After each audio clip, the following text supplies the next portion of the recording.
Обязательно ставьте лайки и пишите свои комментарии. Они нам очень важны. Туркменские коммунальщики ликвидируют последствия ливня.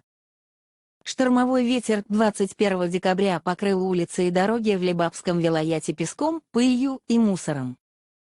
Баннеры вдоль дорог покрылись пылью. Природное явление создало дополнительную работу для властей Лебапа, которые усиленно готовились к приезду вице-премьера Сердара Бердымухамедова.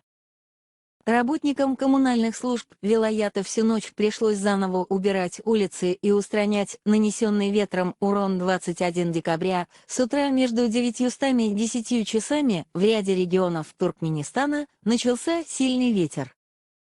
Как сообщают наши корреспонденты в Балканском, Марийском и Лебапском вилаятах, принесенные штормовым ветром песок и пыль в считанные минуты покрыли все вокруг. В результате пыли в воздухе на улицах снизилась видимость и людям стало трудно дышать, сообщает наш корреспондент в Лебапе.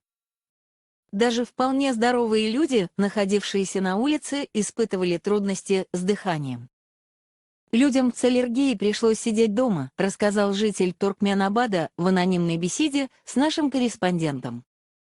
По словам нашего корреспондента, из-за сильного ветра улицы Туркменабада покрылись пылью и песком, и на их уборку были брошены все работники коммунальных служб города. Основное внимание продолжавшихся всю ночь работ было направлено на улицу Нейтральный Туркменистан. Вечером 21 декабря чиновники направили все свои усилия на уборку этой улицы. Все коммунальные работники были брошены убирать эту улицу.